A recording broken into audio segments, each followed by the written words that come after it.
Para o nosso irmão, para o nosso amigo Paulo, para que ele possa ser hoje poderosamente usado pelo Espírito Santo para que a nossa vida seja abençoada. Amém? Meu Pai, neste momento, Senhor, diante da Tua presença, Pai, nós colocamos o pastor Paulo para que ele, neste momento, Senhor, seja a Tua boca, Senhor, e que nós sejamos o ouvido que precisa ouvir aquilo que o Senhor tem de melhor, Pai. Então, Senhor, que o Senhor possa fazer com que todo espírito de desatenção saia em retirada, fazer, meu Pai, com que todo espírito de reverência também saia, para que aqui neste local somente o Espírito Santo de Deus opere em nossos corações.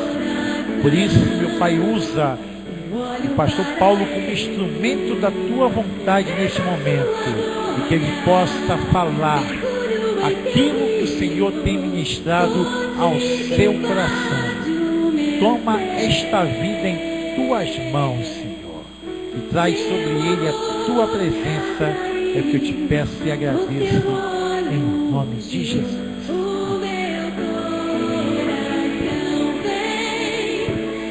Shalom Adonai, paz do Senhor esteja entre nós, esteja reinando em cada coração. E nós não estamos aqui, ninguém está aqui forçado, nós estamos aqui porque queremos glorificar e exaltar o nome do Senhor Jesus. Então, um momento muito especial quando Deus fala conosco, quando pessoas que nós queremos bem, nós queremos estar próximos, queremos ter comunhão, a pessoa que você gosta, a pessoa amada, a família.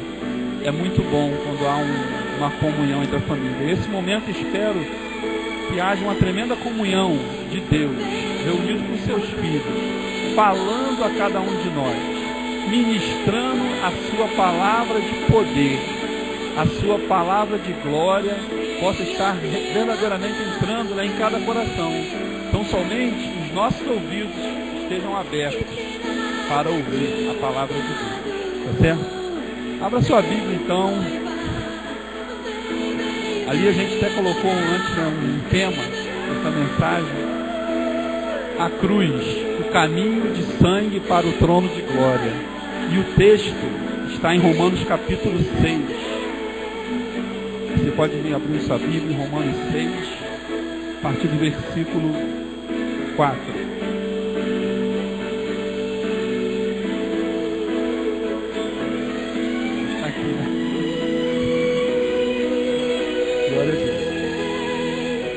Diz a palavra do Senhor a partir do versículo 4, capítulo 6 da Epístola aos Romanos. Fomos, pois, sepultados. É atualizado? Eu vou ler na atualizada, tá, gente? Por isso que é um pouquinho diferente. Fomos, pois, sepultados com ele na morte pelo batismo, para que, como Cristo foi ressuscitado dentre os mortos, pela glória do Pai, assim também andemos nós em novidade de vida. Porque, se fomos unidos com Ele na semelhança da sua morte, certamente o seremos também na semelhança da sua ressurreição. E sabendo isto, que foi Cristo, que foi crucificado com Ele, o nosso velho homem, para que o corpo do pecado seja destruído, e não sirvamos o pecado como escravos. Porquanto quem morreu, justificado está do pecado. Ora, se já morremos com Cristo, cremos que também com Ele viveremos, sabedores que, havendo Cristo ressuscitado dentre os mortos, já não morre, a morte já não tem domínio sobre ele. Pois, quanto a ter morrido, de uma vez para sempre, morreu para o pecado. Quanto a viver, vive para Deus. Assim também vós, considerai-vos mortos para o pecado, mas vivos para Deus em Cristo Jesus.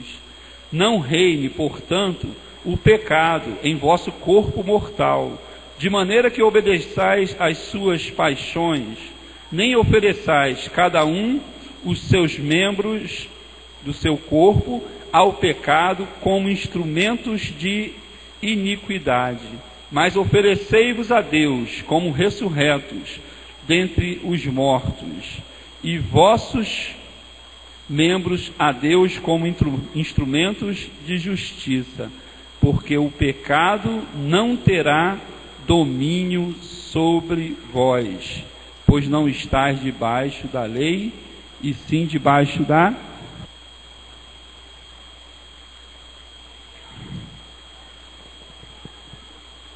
Essa mensagem, talvez ela seja uma mensagem muitas vezes impopular, né? Ou às vezes difícil até de ministrar, porque na verdade é a mensagem da cruz. E a cruz, até mesmo para a igreja do Novo Testamento, as pessoas, ou vamos dizer assim, ou para os judeus que estariam se convertendo naquela época, foi difícil entender a mensagem da cruz. A cruz então não é a mensagem preferida, né, principalmente daquele povo grego, né, dos entendidos daquela época, daquele mundo, que esperavam um Cristo triunfante através talvez de uma maneira que eles esperavam. Mas Cristo triunfou especialmente sobre principados e potestades através da sua morte redentora na cruz do Calvário. Por isso que o caminho de Deus é perfeito. Há caminho aos homens que parecem bom, mas é caminhos de morte. Amém, queridos? E assim, para desenvolver esse tema, né, de Romanos capítulo 6, e falar se verdadeiramente todos nós que estamos aqui, como é que está a sua vida com Deus? Como é que está a sua vida com Deus? Como é que está a sua vida em Cristo?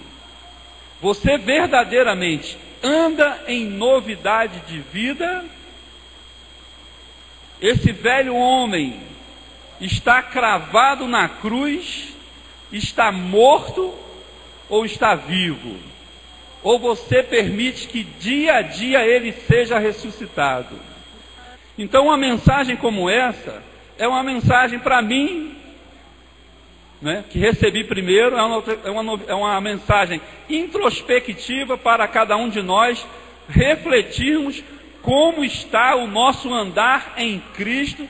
E outra coisa, é para meditar nessa noite se verdadeiramente aqui há o corpo de Cristo aqui, se verdadeiramente há pessoas salvas que esperam viver para o céu, que estão aguardando um arrebatamento, que estão vivendo de maneira digna do Evangelho, do qual o Senhor Jesus morreu na cruz para que nós vivêssemos essa vida digna que Ele espera que cada um dos seus seguidores seja capaz. Ou estamos brincando com Deus, ou tentando, como se fosse quase impossível, levá-lo novamente à cruz, e dizendo: Senhor, aquela morte não morreu de novo, tu tens que morrer, porque até agora eu te renego, até agora eu estou menosprezando o poder do teu sangue, e o sangue que tu derramou não tem valido ainda em minha vida.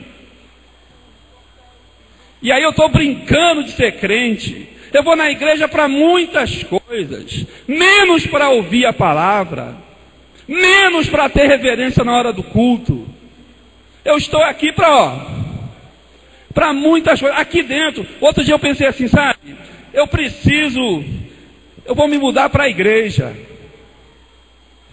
eu vou morar dentro da igreja, vou pedir o pastor Sérgio para arrumar um cantinho ali e morar dentro da igreja, porque dentro da igreja somos todos santos, lindos e maravilhosos e perfeitos. Mas olha, eu percebo que assim, na plenitude do corpo, nem dentro da igreja somos lindos, maravilhosos, e nem fazemos questão de ser. Então até isso que eu pensei que daria certo, sabe? Na igreja todo mundo glorifica a Deus, vive como santo, tem uma postura exemplar, mas o que você faz quando você sai dentro dessas portas aqui? E como é que vai ser o teu dia amanhã? O teu andar em Cristo vai glorificá-lo? Ou estará reinando em nossas vidas Cristo? Então a vida estará em nós. Ou então vai estar reinando em nós o pecado. Satanás vai ter direito legal de fazer e acontecer. E o propósito da vinda de Cristo, de sua morte, nós estamos deixando de lado e não queremos viver a vida. Aí todo mundo fala assim, olha, e eu prego bastante isso sobre aqui. O nome de Jesus Cristo, o poder vai fazer com que você imponha as mãos sobre os enfermos, eles serão curados. Os demônios sairão. Então, se houver demônio entrando dentro da missão apostólica, esse demônio terá que sair, amém? Esse demônio vai ser queimado pelo poder do Espírito Santo de Deus, do poder do sangue do Cordeiro, do poder do nome de Jesus Cristo. Há de se tomar postura de servo de Deus e de serva de Deus. Talvez você então esteja desviado, você está dentro da igreja, porque talvez você seja do mundo e não da igreja do Senhor Jesus. Você está aqui para contaminar às vezes uma parte do corpo de Cristo. Mas os olhos de Deus estão voltados para o teu comportamento quando você está na casa do Senhor e quando você não está na casa do Senhor. E você acredite se quiser, eu não ia falar isso aqui que eu estou falando. O início da mensagem é totalmente diferente. Mas o Espírito de Deus sabe todas as coisas. E você não vai continuar enganando a Deus. Você não vai continuar mentindo para Deus. Ou você vai sair daqui como crente, ou vai para o mundo e entrega a tua vida a Satanás. Ou tomamos uma postura diante de Deus e somos verdadeiramente esse corpo de Cristo, ou não somos.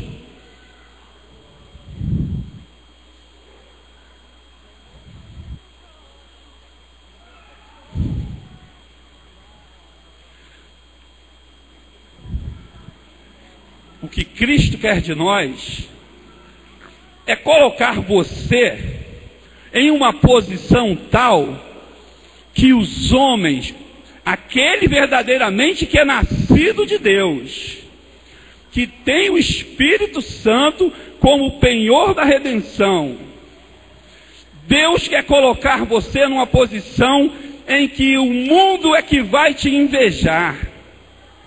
O mundo vai olhar, olha onde esses cristãos estão. Eles estão assentados com Cristo nas regiões celestiais, triunfando sobre principados, sobre potestades e sobre todas as artimanhas do diabo.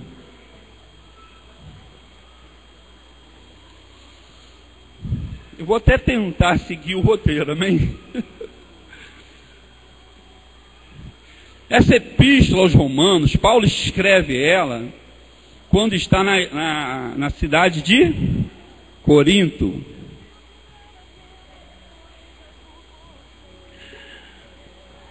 Na cidade de Corinto. Há melhor lugar para receber uma inspiração natural ou celestial do que estar em Corinto para falar sobre o pecado? Não existia cidade melhor para Paulo escrever sobre a doutrina do pecado. Porque ali ele via de tudo que os crentes faziam. Os crentes de Corinto estavam na igreja aos domingos, e dia de semana ia para o centro de macumba, onde rolava prostituição cultual, adoração a outros deuses, sacrifícios humanos a outras divindades, mas domingo estavam na igreja e traziam suas ofertas, seus dízimos, mas durante a semana. Então Paulo ali ele contempla toda a capacidade do homem, mesmo, vamos dizer assim, tendo se aproximado de Deus, tendo se iluminado, continuar vivendo uma vida de pecado. Então não havia lugar melhor. E ele vai escrever ali essa epístola mais teológica, e ele escreve essa epístola antes que os outros homens de Deus que viveram com Jesus escrevessem até mesmo os livros evangélicos. Amém? Ele escreve por volta de 56, 58 do ano Domini. E aí ele vai discorrer sobre algumas coisas, sobre a universalidade do pecado, sobre a justificação e sobre a santificação. Do capítulo 1.18 a 3.20, ele fala da universalidade do pecado. De 3.21 a 5.21, da doutrina da justificação. E de 5.22 a 8.39, santificação. Esses três assuntos muito nos interessam nessa noite. Amém? Por quê? Porque ele, para chegar a falar da santificação, como é uma carta tem que ser lida de uma única vez. E o entendimento dela todo só se você tiver uma revelação completa. Então nós estamos falando do capítulo 6, que é o início do que ele está falando sobre santificação. E aí, para entender bem isso, temos que entender dessa universalidade do pecado e da justificação pela fé e por meio do sangue. Os outros demais assuntos não são assuntos para essa noite, como seria a salvação do povo judeu, que vai do capítulo 9 a 11, e a doutrina do serviço cristão, de 12 a 1 a 15. Amém, queridos? E ele começa desenvolvendo sobre a universalidade do pecado, numa coisa tremenda que é uma definição pessoal de Paulo sobre evangelho. Todos nós falamos que o evangelho são uma mensagem de boas novas, e é. Mas Paulo tem uma definição especial para evangelho.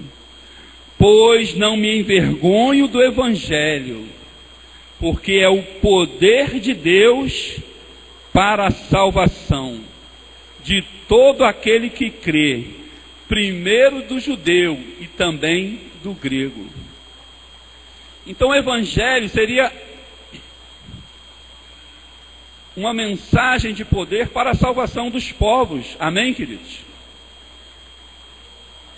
E essa salvação era necessário ser pregada não somente aos judeus, mas a todos os homens. Porque em Adão todos nós pecamos, como falamos hoje de manhã. O que você fez para comprar uma passagem direto para o inferno?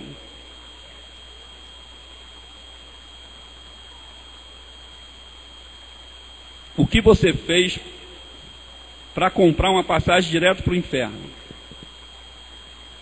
Tão somente você é filho de Adão. Se você é filho de Adão, você está condenado a ir para o inferno. Porque em Adão todos pecaram. Romanos 3:23 vai dizer: e todos pecaram e foram destituídos da glória de Deus. Então a condenação não foi algo difícil. Bastava ser filho de Adão. O pecado original, ele passou a todos os homens. E a salvação era o plano de Deus, então, para o resgate de uma humanidade perdida. Mas você vê que a ação do pecado foi devastadora. Começa, vamos dizer, o pecado de Lúcifer. Ele fez até com que a terra ficasse sem forma e vazia, havia trevas sobre a face do abismo, quando o Espírito de Deus pairava por sobre as águas. E Isaías vai dizer que a terra não foi criada para ser um caos. Mas imagina, toda a criação andando em de uniformidade ou de conformidade como Deus criou, antes da queda de Lúcifer. Havia alguma coisa imperfeita? Não. Mas Deus é pego de surpresa? Não. Será que acontecia essa possibilidade de Deus falar: poxa, Lúcifer se rebeliou contra mim, eu não sabia que ele ia se rebeliar. Adão pecou, poxa, eu não sabia que Adão ia pecar. Deus sabia da queda de Lúcifer? Deus sabia então da queda de Adão? Então Jesus Cristo é o Cordeiro de Deus, preparado antes da fundação do mundo, como que o autor da vida, o autor de toda a criação, já se permite, através do Pai, ser o Cordeiro que seria sacrificado por um bando de homens muito legais. Porque Jesus só morreu por coisas boas, não é? Só para santos, já era um povo santo. Não. A palavra de Deus, Romano, vai dizer que Deus morreu por nós, ou seja, entregou Jesus Cristo por nós, quando nós ainda éramos pecadores. Então Deus salva um homem como Manassés, que sacrificava seus filhos a demônios. Deus salva homens como Salomão, homens como Davi, como eu, como você e como mulheres. Todos nós andávamos desgarrados. E essa semana, lá na Academia da Terceira Idade, tem um senhor que é espírita, 80 e poucos anos, 81 anos.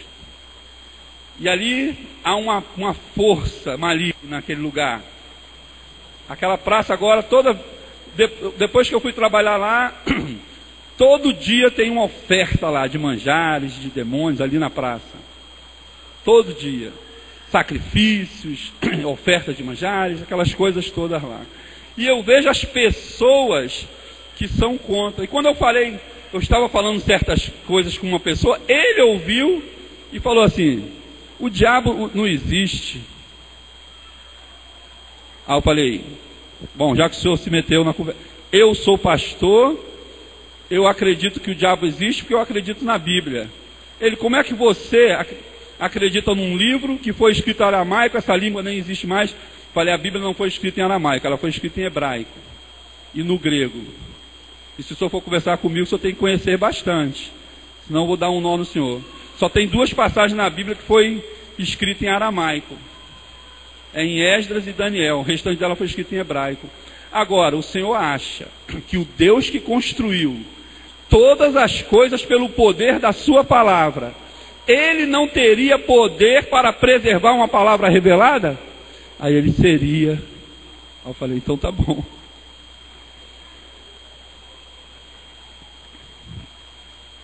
E aí a gente tem hora que tem que dar uma, né? Eu estava querendo evitar, mas ele já vinha falando, dia após... É como aqueles, né? Elimas, o mágico. Todo dia ali. Esses homens são filhos de Deus. Até que Paulo chegou: sai, Satanás! E saiu, né? Agora eu acho que ele nunca mais vai falar nada ali para tentar perturbar. Amém, queridos? E assim, a ação do pecado, Paulo vai discorrer lá em Romanos 1:20. Ele fala assim, olha: porque os atributos de Deus, invisíveis, assim como o seu eterno poder, também a sua própria divindade, claramente se reconhece desde o princípio do mundo, sendo percebidos por meio das coisas que foram criadas. Tais homens são, por isso, indesculpáveis diante de Deus. Gente, você tem que entender certas coisas, e na escola faz as coisas hoje. Saiba entender o que está...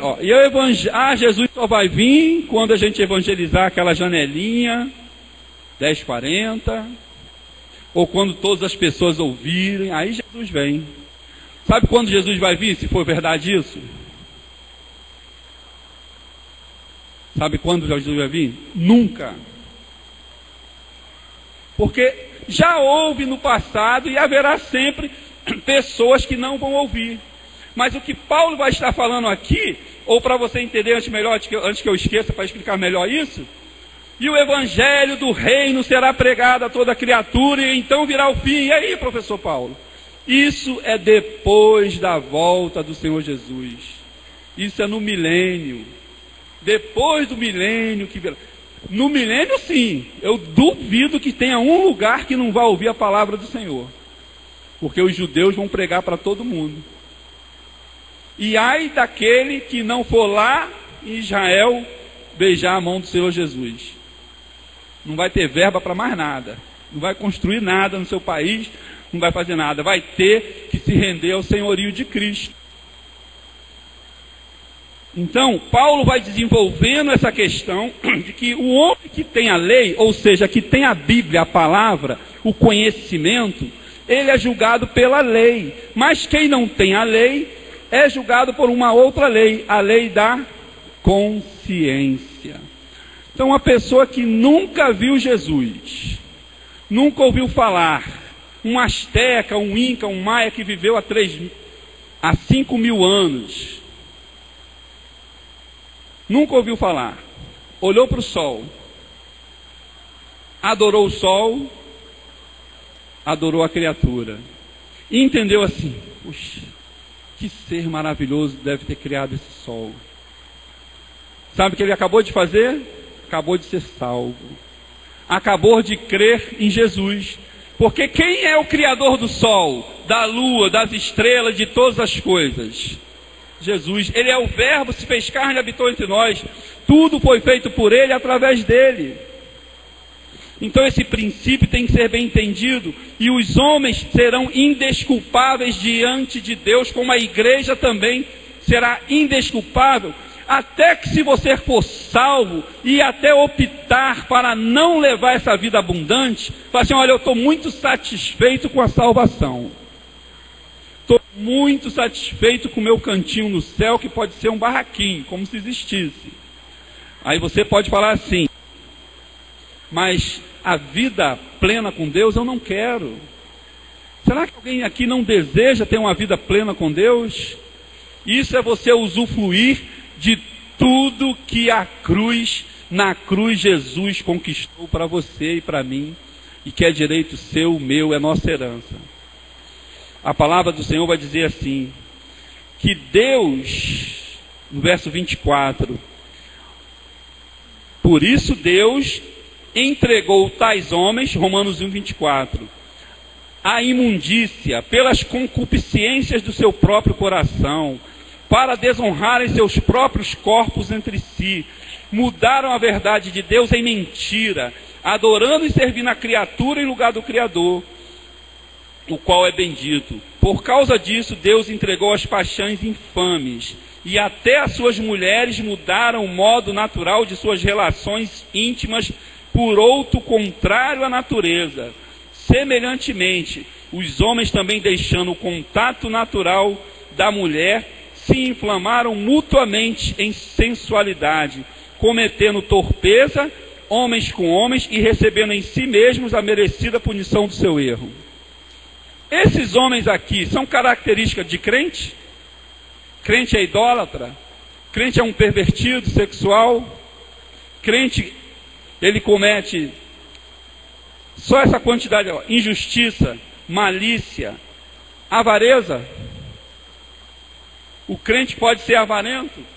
Nós já falamos aqui, em ministrações da oferta anterior, o avarento, ele é idólatra, é um idólatra, é um feiticeiro, porque o pecado da idolatria é como a feitiçaria.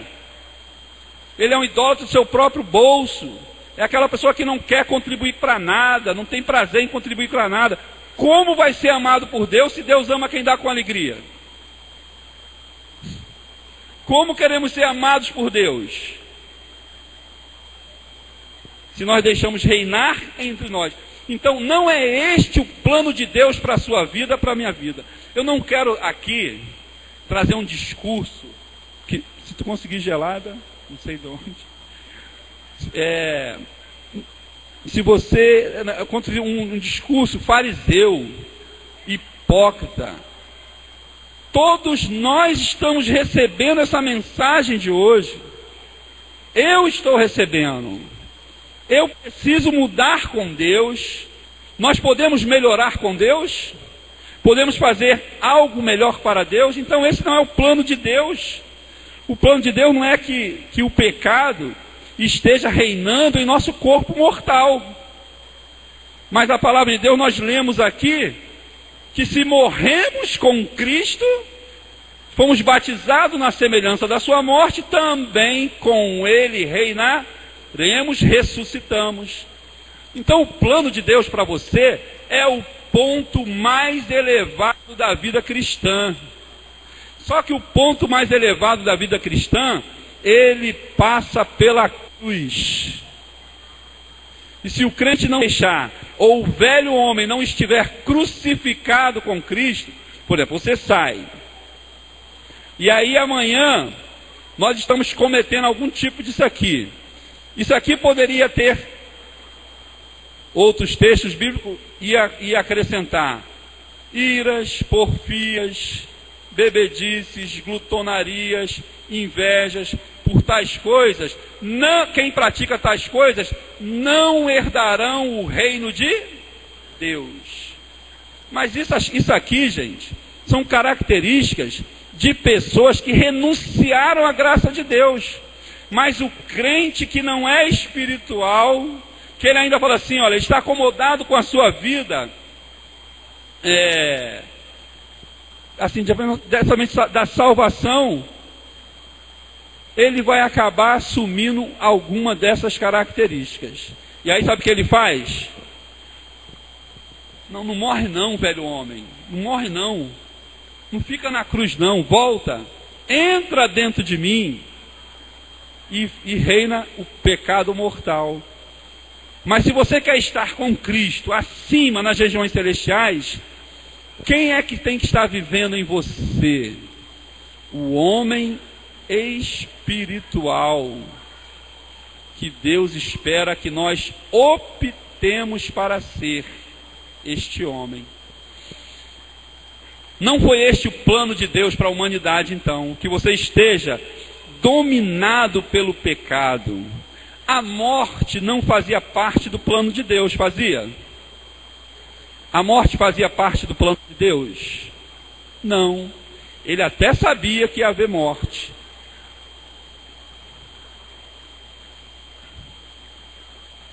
E o poder da morte foi por causa do pecado. O pecado gerou morte, primeiro espiritual, e depois a condenação do homem à morte física. Não é muito ruim a morte? Quem é que gosta aqui de enterrar um parente no cemitério? Mas a morte, a palavra de Deus diz que ele é o último inimigo a ser vencido. Mas esse inimigo vai ser vencido ou já foi vencido? Já foi vencido, porque Jesus triunfou na cruz. A cruz não poderia conter o autor da vida. Amém, querido? Então o pecado destronou o homem. Deus colocou o homem no jardim do Éden para dominar, para ser um super-homem, um semideus, ter poder sobre todas as coisas, ter poder para falar e acontecer. E ainda mais a comunhão. O anjo do Senhor, Deus vinha toda tardinha, como é que está Adão e Eva, e como estão? Está tudo bem? Estão resistindo? Não estão comendo da árvore do conhecimento do bem e do mal? Estamos, Senhor. E aí a luz de Deus, eles já estavam nus antes? Antes da queda eles estavam nus? Estavam, mas não percebiam, porque havia a glória de Deus vestindo eles. E talvez a luz. O que precisa estar no crente não é nós vermos a nossa vergonha, a nossa nudez, mas a glória de Deus estar cobrindo a nós.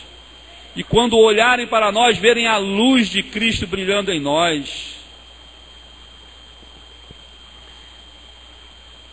Mas o que o homem fez? Ele peca, e o pecado destrona o homem, e coloca Satanás como o dominador deste mundo tenebroso. E aí, gente, a gente sabe que é difícil, sabe que não é fácil resistir ao diabo, ao pecado, mas se Deus traz essa mensagem para nós, é porque Ele quer o nosso bem, quer que nós vivamos bem. andando em novidade de vida. E o pecado condenou o homem à morte eterna. Os efeitos do pecado são terríveis. E a palavra de Deus, quando Jesus usa Paulo para descrever lá, Romanos capítulo 5, sobre a justificação, no capítulo 5, verso 12, ele fala assim, olha: portanto, assim, por um só homem entrou o pecado no mundo, e pelo pecado a morte. Assim também a morte passou a todos os homens, porque todos pecaram. Foi o que eu falei aqui na EBD de manhã. Sabe, ir para o inferno era só ser filho do Adão, porque todos nós pecamos. Foi ele que pecou lá, e nós herdamos esse pecado. Então ser salvo também é fácil. É crer no Senhor Jesus Cristo. Mas quanta dificuldade para alguém crer no Senhor Jesus? É fácil para nós que já cremos, não é? Para você que tem o Espírito, vai morar no céu. E a palavra ainda diz no verso 14: entretanto, reinou a morte, Romanos 5,14, desde Adão até Moisés, mesmo sobre aqueles que não pecaram à semelhança da transgressão de Adão, a qual prefigurava aquele que haveria de vir. Todavia não assim o dom gratuito como a ofensa, porque se pela ofensa de um só morreram, muito mais os que recebem a graça de Deus e o dom pela graça de um só homem, Jesus Cristo, foi abundante sobre muitos. Verso 17: se pela ofensa de um e por meio de um só reinou a morte, muito mais os que recebem a abundância da graça e o dom da justiça reinarão em vida por meio de um só, a saber, Jesus Cristo. Então o propósito de Jesus Cristo não é somente que você vá para o céu, mas para que você esteja reinando em vida com Ele, experimentando esse poder que foi quebrado. Então esse poder que Adão fez foi quebrado na tua vida, no sentido de que agora a desobediência de um só fez esse estrago todo. Vai levar quanta gente para o inferno? A desobediência de Adão vai levar muitos, mas a obediência de Cristo vai levar você para o céu. Se você é um salvo, você vai morar no céu. Amém, queridos? É pouca coisa, Edivar? É muito, né? Mas Deus quer que você esteja reinando. No verso 19 ele fala assim, ó: porque se pela desobediência de um só muitos se tornaram pecadores, assim também por meio de obediência de um só muitos se tornaram justos. Agora eu vou te falar o seguinte: é fácil vencer nessa vida?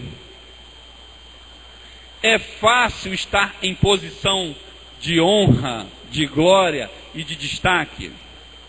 Mas Deus quer colocar você nesta posição, amém? Só que o seguinte, a posição que Deus quer colocar você, tudo no reino espiritual tem um preço. Para você estar nessa posição de destaque, que é reinando com Cristo, e o que está escrito lá em Efésios, de 1 a 19, a 2,6, que ele diz que ele destronou principados e potestades, e nos fez assentar com Cristo, acima desses principados e potestades, nas regiões celestes, teve um preço. Sabe qual foi o preço?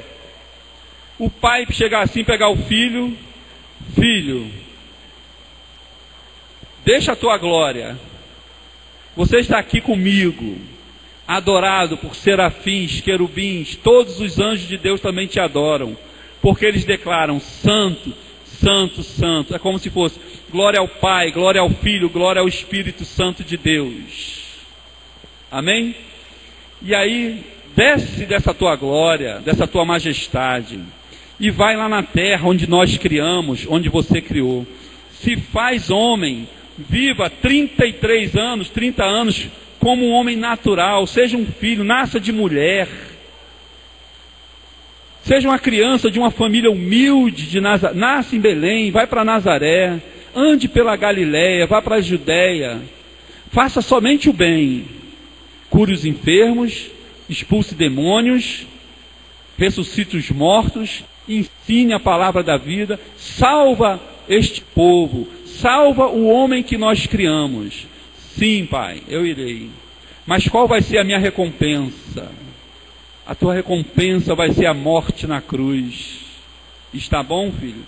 Ele, sim, Pai.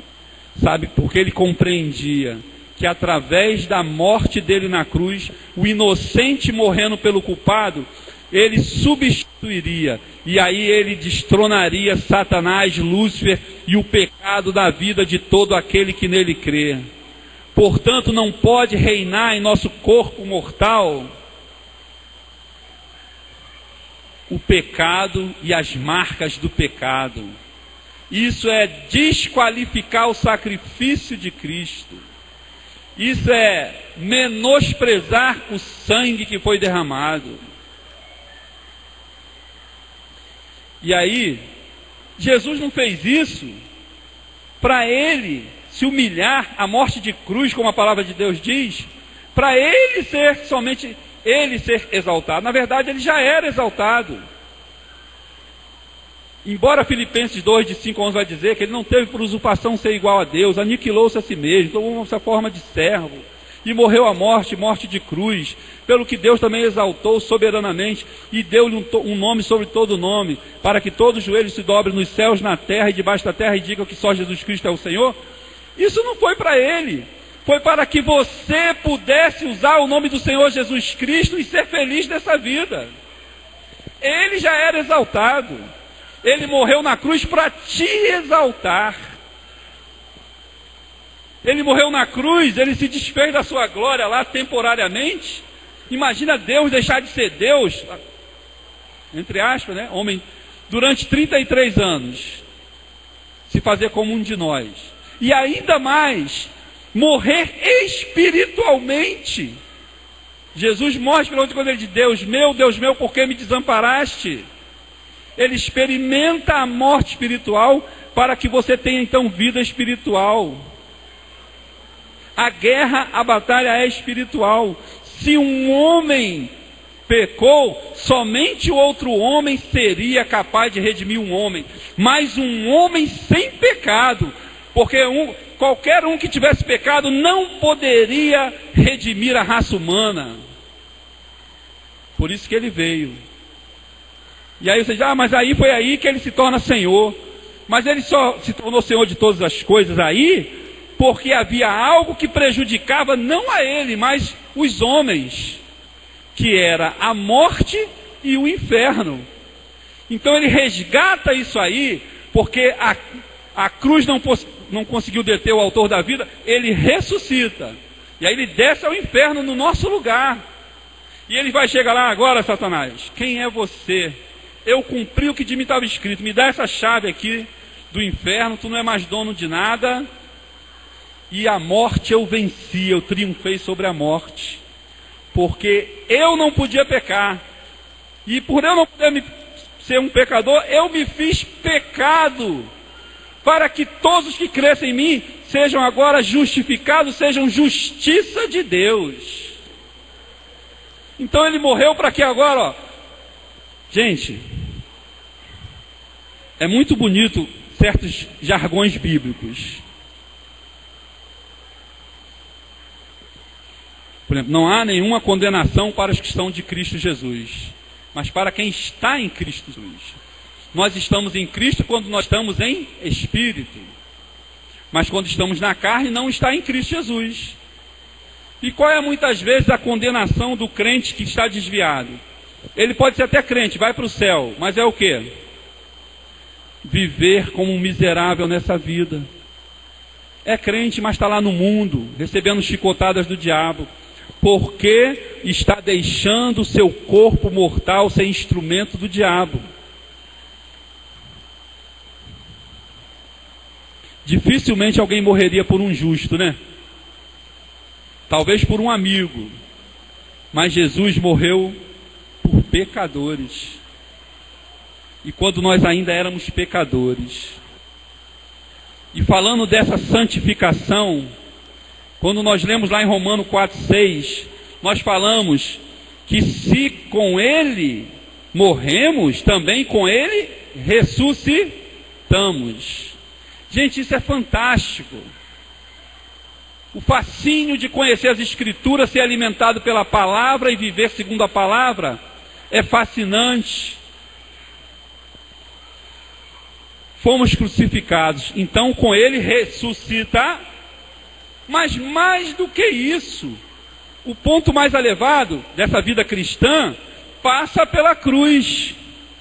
Mas olha o paradoxo. Você passa pela cruz, mas você ressuscita com Cristo, e mais do que ressuscitar, vai estar como Ele. Ele ascendeu aos céus.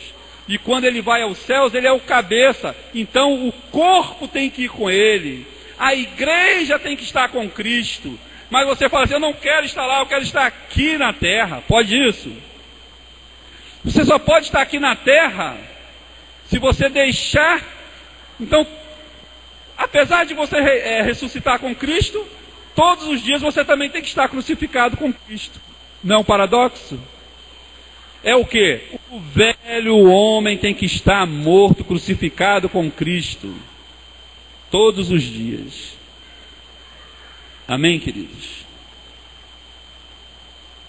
Estar crucificado com Cristo é resistir ao diabo, é não ter as características do morto espiritual. Amém, queridos? Senão não somos co-herdeiros de Cristo. E como vamos viver a vida abundante se não somos co-herdeiros? Então temos que pensar nas coisas que são do... Não menosprezemos o sacrifício de Cristo, mas o valorizemos. Daniel, pode preparar os 2 versículos, Filipenses 3:10, né? E 2 Coríntios depois. Olha só, vou ler nessa tradução mesmo para facilitar. De conformidade com a palavra ministrada, o contexto é esse, tá? O contexto imediato. Morremos com Ele, ressuscitaremos com Ele, reinaremos com Ele. Para conhecê-lo e a virtude da sua ressurreição e a comunicação das suas aflições, sendo feito conforme a sua morte. Por isso que eu gosto da minha tradução. Quem tem atualizado aí, diz assim, ó, Filipenses 3:10. Para conhecer o poder da sua ressurreição e a comunhão dos seus sofrimentos, conformando-me com Ele na sua morte. Conformando-me não é algo que já aconteceu hoje, é que acontece continuamente. Todos os dias eu tenho que estar conformado com a morte de Cristo. Eu ressuscitei, mas estou morto. O velho homem tem que estar morto. Então todos os dias eu estou andando, me conformando com a morte de Cristo. 2 Coríntios 4, de 10 a 12. Vou deixar nessa tradução, mas vou ler aqui também. Tá? Segunda Epístola aos Coríntios 4, de 10. Ó. Levando sempre, isso aqui é para nós, levando sempre no corpo o morrer de Jesus, para que também sua vida se manifeste em nosso corpo. Olha, se nós levarmos sempre esse morrer de Cristo, o que vai acontecer? A sua vida se manifestará no nosso corpo. Vai se manifestar na tua palavra, quando você falar, em nome do Senhor Jesus, sai todo espírito maligno, e o espírito vai sair. Saia toda a enfermidade vai sair. Mas quando? Quando estivermos andando de conformidade com a sua morte, levando todos os dias no nosso corpo o morrer de Jesus, para que também a sua vida se manifeste em nosso corpo, porque nós que vivemos somos entregues à morte por causa de Jesus, para que também a vida de Jesus se manifeste em nossa carne mortal, de modo que em nós opera a morte, mas em vós a vida. Então, o objetivo de Deus é que a vida dele esteja reinando em sua vida. E aí vai acontecer o que está escrito em Gálatas 2:20. Não vivo mais eu, mas Cristo vive em mim. E para finalizar, gente, a conclusão dessa mensagem. Presta bem atenção nessa conclusão. Não vai demorar mais do que 5 minutos. Eu vou ler isso aqui para agora. É importante porque você vai escutar. Essa mensagem hoje está passando, não, né? Tá? Não, na internet também? Tá também? Então quem quiser ouvir, reouvir, está podendo, né? Então, você que não anotou, mas olha só. A mensagem da cruz é cheia de paradoxos em seu aspecto experimental. Então a mensagem tem dois objetivos. Um é o objetivo, o aspecto objetivo indica a obra consumada de Cristo em sua morte, sobre a cruz, como uma obra completa, plena e consumada, para todos os que creem. Entenderam bem? A mensagem da cruz, ela é real, ela foi consumada. Jesus